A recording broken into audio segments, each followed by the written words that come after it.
All right, let's move to features of survey plan. Number one, name of the owner of the land surveyed by the surveyor. 2, size of the surveyed land. 3, address of the surveyed land and description. Description means location. 4, beacon numbers. 5, a registered seal.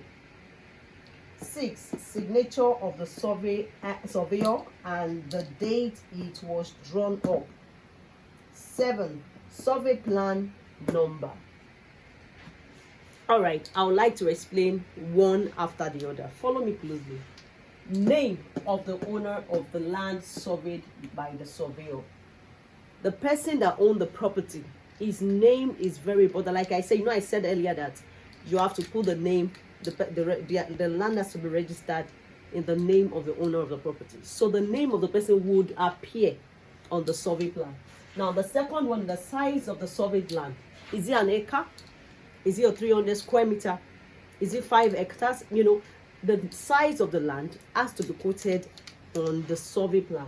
Now, number 3, address of the surveyed land and description.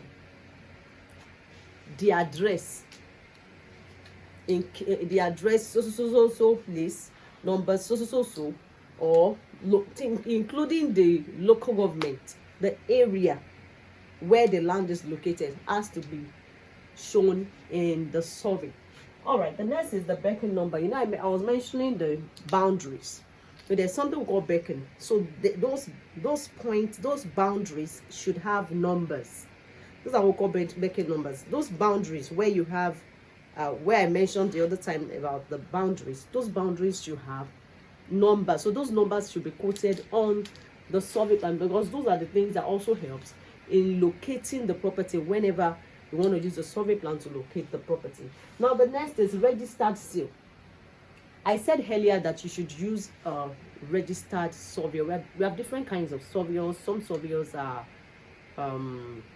not registered, while some are. I advise you use a registered surveyor because they have a seal, and so their seal will be on the of course it will be on the survey.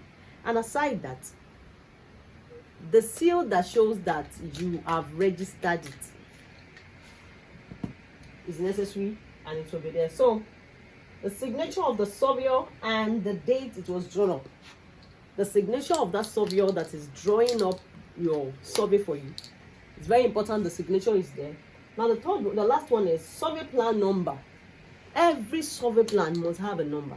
You see, in most cases, when you want to go and run the search, when we want to buy a property, what we say is we want to go and run the search to know if the property is genuine or not. Now, what we do usually is we pick the survey plan number. With the survey plan number, you can check, you can send that to a registered surveyor, or send it to them. For those in Lagos, send it to them in Alausa, to help you check, is this survey registered? By the time they give you the details of the survey, it's registered the so person's name, then okay, is it correct and confirmed, a genuine, whatever. So you can easily know if the land, for those who want to buy a property and they want to do a search, you can easily know if that property if that survey is genuine or not, because we have so many fake property documents out there. So if you don't do due diligence, how will you know? So you will not know. All right, we'll move to the next class. Thank you.